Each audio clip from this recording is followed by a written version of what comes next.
Hello friends, addicted to কুকিংয়ে তোমাদের সকলকে স্বাগত। যেহেতু আজকে ছুটির দিন, তাই মুখরোচক একটু খাবার তো চাই। তোমরাই দেখে বলো যে এটা মিষ্টি খাবার নাকি নোনতা ঝাল ঝাল খাবার। দেখে আমাকে একটু জানাবে তোমরা যেটা আমি কী বানাচ্ছি। অসাধারণ টেস্ট, তাই শেয়ার না করে পারলাম না। আগের দিন আমি বানিয়েছিলাম নারকেল দিয়ে আপ্পাম, তার নারকেলের পিঠেও বলতে পারো সেটাকে। আজকে কিন্তু কোনো মিষ্টি জাতীয় খাবার নয়, জাস্ট ঝাল ঝাল কড়াইশুঁটির আপ্পাম। আমি এই প্রথমবার ট্রাই করেছি। মনে হয়েছে যে নারকেল দিয়ে যদি হয় তাহলে আপ্পামটা কড়াইশুঁটি দিয়ে হবে না কেন।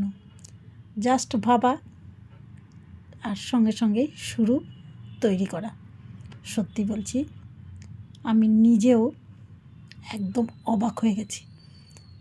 যাদেরকে খাইয়েছি আজকে প্রত্যেকেই একটাই কথা, যে তুমি কিভাবে এটা করলে। অসম্ভব সুপার টেস্টি। একই রকম প্রসেস। আমি 2 কাপ সুজি, তার মধ্যে মোটামুটি 2 কাপ টক দই একসঙ্গে মাখিয়ে কিছুক্ষণ রেখে দিয়েছিলাম 10 মিনিট। তার মধ্যে নুন, সামান্য একটু নুন দিয়েছিলাম। তারপরে দইটাকে খুব ভালো করে ফেটিয়ে নিয়েছিলাম। এর ভিতরে দিয়েছিলাম 1 প্যাকেট ইনো। কড়াইশুঁটি কচুরি আমরা তো সবাই করি, সেই কচুরির মতো করে কড়াইশুঁটি একটু ভাপিয়ে নিয়েছি, তার সঙ্গে কাঁচা লঙ্কা দিয়েছি, একটু নুন। তারপরে সেটাকে পেস্ট করে, মোটামুটি একটু পেস্ট করেছি, ফাইন পেস্টের দরকার নেই। সেটাকে পেস্ট করেছি নুন, গোলমরিচ গুঁড়ো আর একটু চাট মশলা, আমচুর পাউডার দিয়ে সেটাকে কড়াতে 1 চামচ তেল দিয়ে খুব সুন্দর করে নাড়িয়ে নিয়েছি, জাস্ট কাঁচা ভাবটা যাতে দূর হয়ে যায়। তো সেই সামান্য একটু চিনি ব্যবহার করেছি আমি এখানে। এইবার ওই পুরটাকেই আমি কিন্তু ব্যবহার করেছি এই টিফিনটা বানানোর জন্য। এটাকে টিফিন বলো, ডিনার বলো, ব্রেকফাস্ট বলো, অসাধারণ একটা খাবার। তো তোমরা ভাবছো যে আমি এটা তো করে ফেলেছি, দেখাইনি কিচ্ছু। এদিকে সুজির ব্যাটার রেডি আমার, যেটা আমি টক দই দিয়ে বানিয়েছি। আর অন্যদিকে কড়াইশুঁটির যে পুরটা, সেটাও আমি তোমাদের বলে দিলাম কিভাবে তৈরি করেছি। প্রত্যেকেই কড়াইশুঁটির পুর তৈরি করতে জানে, প্রত্যেকটা মেয়েই জানে, ছেলেরাও জানে।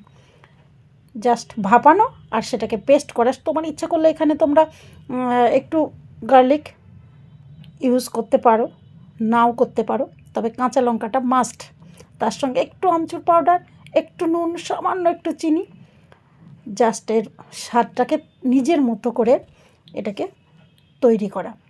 যদিও অনেকেই অনেক রকমভাবে করতে পারে। অনেকে হয়তো বললে কেন কাঁচা লঙ্কা দিয়েছো, অনেকে বলতে পারে কেন চিনি দিয়েছো।